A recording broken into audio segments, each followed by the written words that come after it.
para penggemar dan pecinta Suyanto.id. Kali ini kita ketemu lagi di sebuah channel Suyanto.id, sebuah channel untuk berbagi pengetahuan dan belajar sepanjang hayat. Kita berbagi pada saat ini bersama dengan Rektor Muhammadiyah Universitas Ahmad Dahlan yang biasa disebut dengan UAD. Nah, beliau siapa? Beliau adalah Dr. Mukhlas Arkanuddin, Magister Teknik, atau biasa kalau disingkat Dr. Mukhlas Arkanuddin MT. Nah, Assalamualaikum warahmatullahi wabarakatuh, Pak Rektor.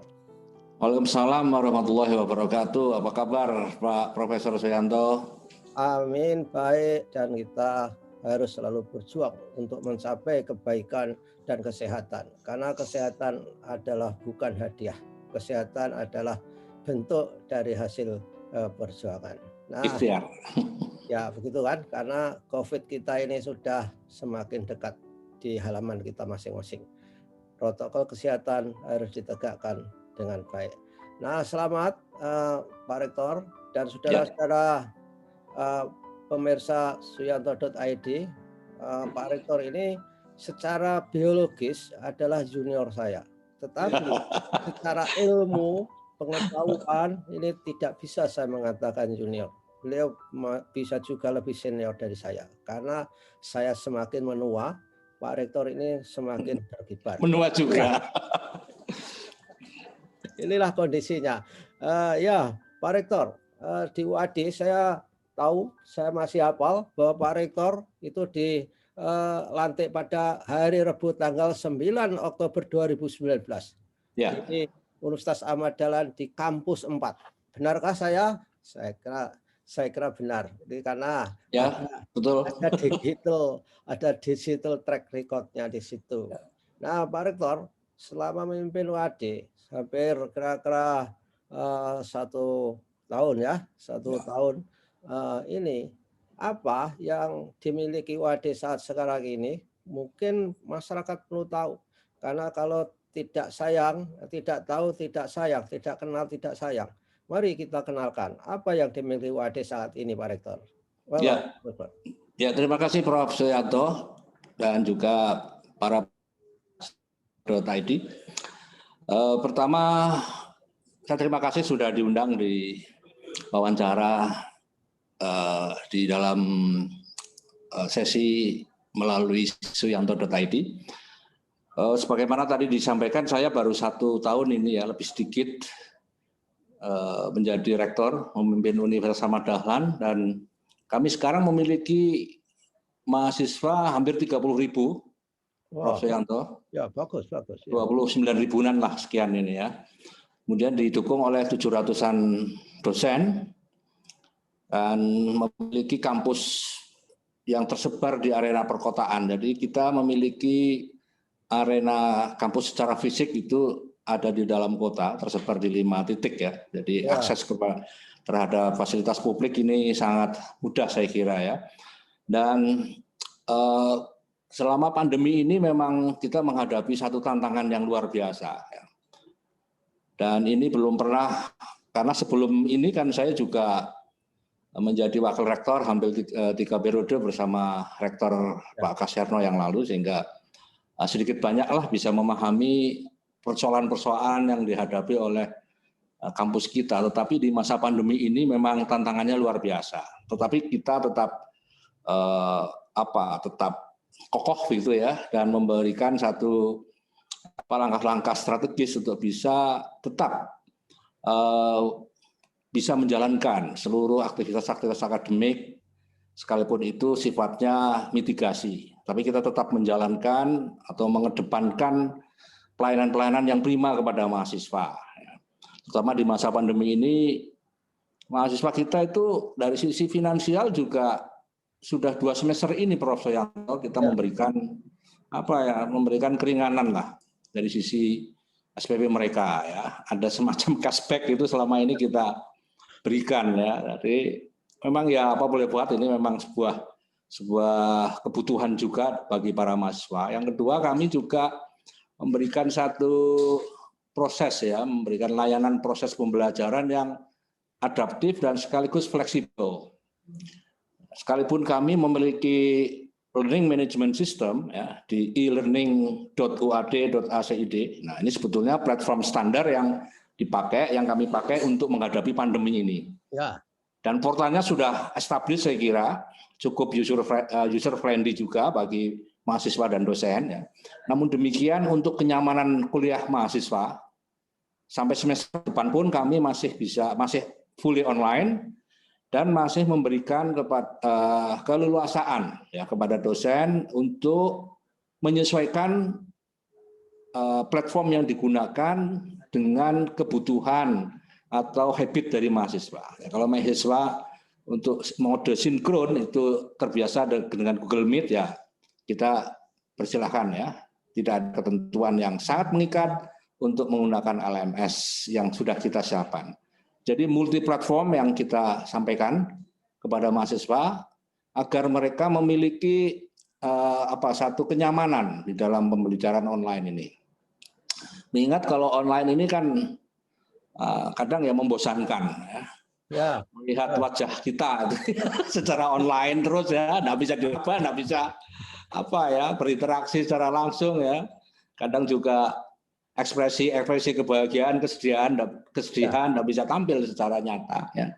Ini cukup membosankan. Jadi kita buatkan, Prof, satu multi platform ya. Boleh silakan menggunakan apa saja. Nah, untuk mahasiswa yang khusus ya, yang tidak memperoleh kondisi-kondisi ideal dari koneksi internet untuk mendukung online pun kita berikan ya satu alternatif ya, menggunakan model portofolio di mana mereka bisa secara periodik, secara terus-menerus, mungkin waktunya tidak harus 1 minggu sekali, bisa 1 bulan sekali, setengah bulan sekali ya, untuk datang ke tempat di kota misalnya, karena itu di daerah remote area yang tidak ada jaringan internet, mungkin setiap 1 bulan sekali mereka mengirimkan portofolio ke kota. Jadi fleksibel lah itu ya. Saya kira untuk pembelajaran kira-kira seperti itu gambarnya di masa pandemi ini. Prof. Ya, saya kira bagus itu kebijakan UAD, karena model pembelajaran ke depan itu memang harus memiliki fleksibilitas, integrated, dan individualized. Artinya fleksibel itu diakses dari mana saja, kapan saja. Integrated itu bisa diintegrasikan dan berbagai macam modalitas pembelajaran, dan apa yang disebut dengan individualized itu harus bisa memberikan pilihan-pilihan, opsi terhadap semua individu mahasiswa itu. Luar biasa, Pak Rektor. Nah, membangun platform learning system management itu yang di mana tadi platformnya dimiliki UAD itu berapa lama itu? Atau selama masa pandemi saja, atau memang sudah disiapkan sejak awal? Iya, Prof. Kami sudah menyiapkan sebetulnya. Jadi sebelum masa pandemi ini berlangsung dan yang memang masa-masa yang belum pernah kita perkirakan, kami sebetulnya sudah membangun itu ya untuk mendukung implementasi pembelajaran blended learning. Ya, karena selama ini kan tuntutan regulasi mengharuskan kita juga mengadakan kuliah online juga, tapi porsinya hanya 30% dalam keadaan normal ya. Untuk fully online tidak diadakan fully online. Jadi blended, face to face-nya 70%, kemudian online-nya 30%. Nah, sebelum ini kita sudah menyediakan itu. Tetapi memang graphical user interface-nya, jadi desain yang dipakai untuk untuk interview antar muka itu selama ini masih tidak user friendly ya, jadi masih sangat jadul begitulah. Nah, masa pandemi ini ada hikmahnya ya, karena tuntutan situasi kita mengharuskan fully online, maka kami kemudian melakukan satu kebijakan. Jadi pada awal pandemi ini kemudian saya minta Biro Sistem Informasi UAD untuk mengembangkan learning management system ini agar betul-betul bisa powerful mendukung kuliah fully online. Dan alhamdulillah saat ini sudah dipakai dalam waktu 1 semester kemarin ya. Pengembangannya atau perbaikannya hanya memerlukan waktu kurang lebih sekitar 3 bulanan lah gitu. Dan sudah running well sekarang. Kapan-kapan nanti Prof Suyanto juga bisa mencoba. Ya. Oke. Dan LMS-nya itu, Learning Management System-nya itu, bisakah diakses atau digunakan oleh selain Universitas Ahmad Dahlan? Misal ada mahasiswa PTS yang lain menggunakan Ya, itu, bisa nggak itu? bisa, Prof. Jadi kita semua prinsipnya kan yang penting mendaftarkan diri ya di dalam di dalam platform tersebut ya, registrasi ke sana. Bahkan kami bersama dengan UMS, kemudian juga UMY, 3 program tinggi Muhammadiyah yang cukup besar ini, diminta oleh Majelis Pendidikan Tinggi, Penelitian dan Pengembangan untuk mensupport sepenuhnya Muhammadiyah Online University, yang kemudian berubah lagi menjadi Muhammadiyah Open University. Nah, jadi ini kita menjadi bagian pokok dari penyedia learning management system. Sehingga secara teoritik, karena ini belum dilaksanakan ya, nantinya LMS UAD bisa diakses oleh seluruh mahasiswa program tinggi Muhammadiyah di Indonesia yang mereka akan mengambil mata kuliah yang dibutuhkan atau yang kompatibel dengan mata kuliah yang diselenggarakan di UAD. Jadi kayak MOOC, kayak MOOC gitu loh. Kayak itu. Nah, kita menyediakan di level lokal gitu. Jadi tidak ada masalah karena platform ini juga sama ya dengan yang dikembangkan hampir di seluruh program tinggi lah, terutama program tinggi Muhammadiyah. Cuma namanya aja berbeda-beda. Di UMD namanya My Class, kemudian di UAD namanya tetap e-learning UAD ACD atau e-learning, portal e-learning, kemudian di tempat lain berbeda lagi, tapi menggunakan platform yang sama, yakni Moodle, sehingga dari sisi graphical user interface-nya itu sama ya, sama yang digunakan di semua universitas, sehingga baik dosen maupun mahasiswa akan tidak terlalu sulit untuk bisa mengaksesnya. Jadi kita siaplah untuk menyediakan sebagai konten provider ya. Konten provider untuk pembelajaran. Ya, insya Allah, karena saya kira sudah lebih dari 700 ya mata kuliah yang sudah uploaded di dalam LMS kita. Tinggal nanti setiap prodi kan ada listnya. Sehingga nanti ini bisa diakses oleh orang luar. Sekali lagi, aksesnya itu tetap menggunakan model registrasi. Agar ini bisa terkendali dan bisa diatur manajemen pembelajarannya. Prof. Ya, ketika registrasi dan mereka bisa menggunakan bersama, saya kira ini berarti maknanya UAD itu siap melakukan yang disebut dengan program Merdeka Belajar, di mana 20% harus dari kampus lain. Itu kan tinggal masangkan saja itu ya. Gimana? Betul sekali, Prof. Jadi kita memang arahnya ke sana ya.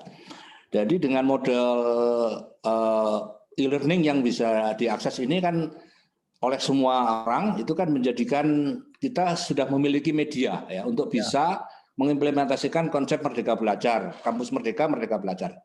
Nah, caranya adalah dengan itu tadi. Kalau di sana kan diwajibkan setiap kampus itu yang akan mengimplementasikan Merdeka Belajar itu harus mengirim mahasiswa ya atau mengambil, kan itu ada 1 semester mengambil kuliah di lain program studi di dalam kampus. Nah, 1 tahun itu bisa ada 8 aktivitas.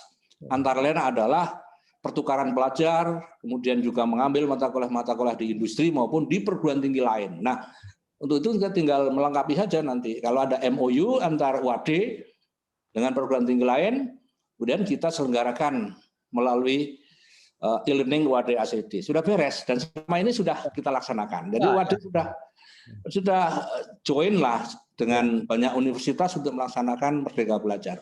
Ya, sudah connected satu sama lain. Connected ya. Itulah sebabnya kita menggunakan teori connectivism. Apa itu prinsipnya itu? Jadi ini kan satu aliran filsafat belajar yang baru ya, yang diintroduksi oleh George Siemens pada 2005, yang melengkapi 3 teori belajar yang selama ini saya kira sudah menjadi mainstream kita, Prof. Yang saya diajari oleh Prof. Sianto kan ada behaviorism ya, ingat Prof ya. Kemudian kognitif adalah constructivism. Ya. Nah, tidak cukup di dalam era online kayak gini, tambah satu lagi dari George Siemens, connectivism. Nah, jadi prinsipnya adalah kita mendorong agar mahasiswa kita memiliki apa yang disebut sebagai PLN, Personal Learning Network. Prof. Itu sama dengan prinsip 21st century skills yang ada collaboration itu. Jadi WAD sudah satu langkah bahkan berpuluh-puluh langkah di depan ketika ada kehendak dari kementerian untuk melakukan Merdeka Belajar dan Kampus Merdeka. Iyalah, sebelumnya sudah melaksanakan bahkan kita. Ya, bagus itu. Nah, dari 30.000 mahasiswa, Pak Rektor, dari mana itu mereka itu mayoritasnya? Atau di seluruh Indonesia ada di sini? Iya, seluruh dunia, Prof, tidak hanya Indonesia. Iya. Seluruh dunia ya. Jadi yang jelas kita memiliki data juga sebaran. Data terakhir menunjukkan bahwa sebarannya sudah sangat merata. Jadi untuk nasional ya, dari Banda Aceh sampai ujung timur lah Indonesia ini, dan bahkan dari luar negeri juga kita banyak ya, rata-rata sekitar 120-an lah ya mahasiswa asing kuliah di Indonesia. Ya, datangnya macam-macam dari Asia, bahkan dari Eropa, itu ada dari Australia dan seterusnya. Jadi saya kira kita sudah lengkap lah. Hanya memang di masa pandemi ini kolaborasi internasional dengan mitra-mitra kita dan juga dengan penerimaan mahasiswa asing masih kemudian dibatasi, karena mobilitas mereka kan sangat terbatas. Iya, masih banyak yang ingin bergabung dengan kita. Ya, betul. Sudah mendunia WAD, karena saya juga di Universitas Negeri Yogyakarta mengajar lulusan WAD S1 melanjutkan S2 di sana dari Cina. Nah, dari mana? Di Cina banyak sekali, Prof, kita. Banyak sekali. Mereka itu namanya itu diganti nama Indonesia. Nama Indonesia. Betul. Lucu. Iya. Pernah ngajar ya, Prof ya, lulusan WAD ya. Ada dua antara orang lain mereka. bahasa di WAD melanjutkan S2-nya di UNJ.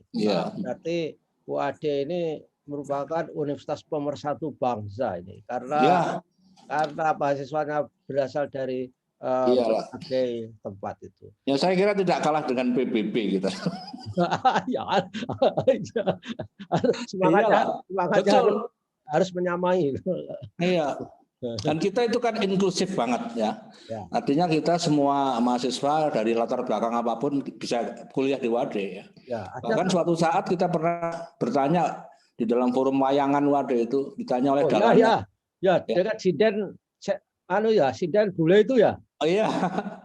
Itu pernah ditanya, Anda itu agamanya apa? Jawabnya tidak punya agama katanya. Nah, ini aja bisa kuliah di WAD, apalagi bagi masyarakat yang beragama gitu ya, pasti kita akan menerima. Jadi kita bebas, inklusif lah, bisa menerima semua kalangan masyarakat. Ada banyak ya yang non Muslim sekolah di WAD. Banyak, Pak. Suster juga banyak kuliah di tempat kita, banyak. Wah, ini benar-benar kampus inklusif ini. Inilah merupakan WAD merupakan persemaian dari kesatuan bangsa.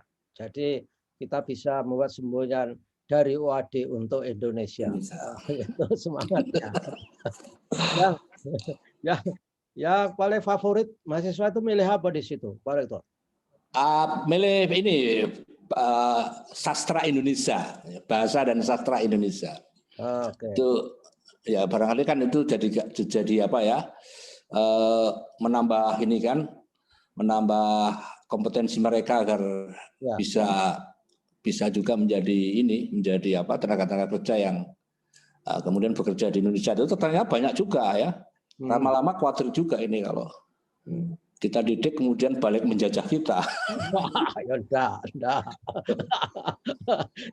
Tapi kita tidak membeda-bedakan. Kita tetap memberikan bekal keilmuan kepada siapa saja dengan sangat baik. Jadi banyak dari mereka, Prof, bahkan ya mereka menjadi pelaku ekonomi yang sukses di Indonesia.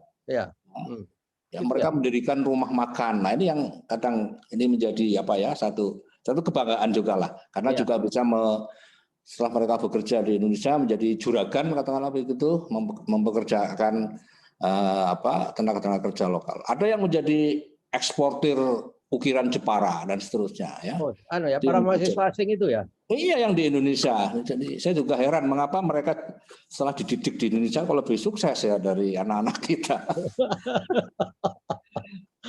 Luar biasa.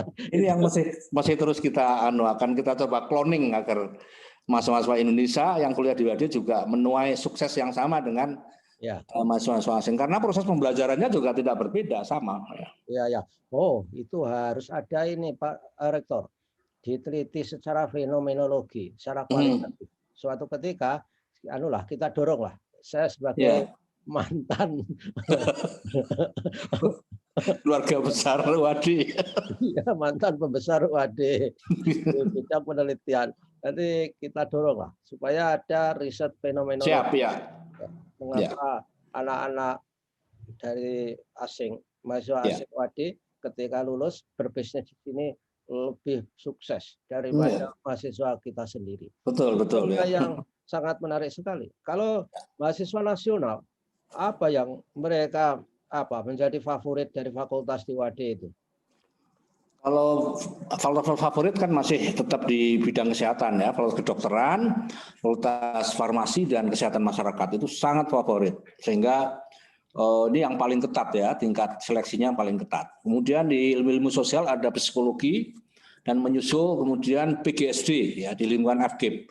PGSD ini booming di dalam 5 tahun terakhir ini ya, luar biasa. Ya. Jadi itu yang minat masyarakat Indonesia masih sebagian besar mereka ingin menjalani profesi di bidang kesehatan, Prof. Ya, yang jadi dokter, jadi Pak Dokter itu memang status sosialnya luar biasa ya. Ya, ini fakultas kedokterannya sudah berjalan berapa semester ya?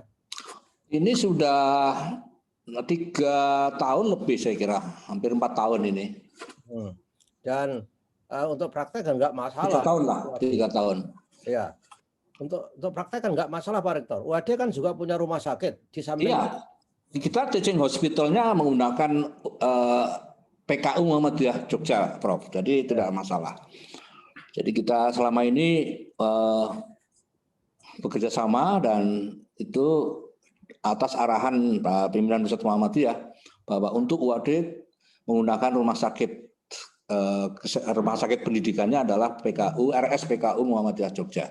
Jadi tidak ada masalah dari sisi praktek mereka, dan sebentar lagi akan ada praktek terakhir ya yang akan menjadikan mereka dokter, itu juga akan dilaksanakan di rumah sakit PKU Muhammadiyah. Walaupun kita juga memiliki rumah sakit pendidikan satelit ya, kayak RSPKU Muhammadiyah Bantul, kemudian RS Islam di Klaten dan tersisnya, itu banyak kita memiliki. Di Wonosobo juga ada. Jadi rumah sakit pendidikan satelit ini banyak sekali. Jadi tidak ada masalah.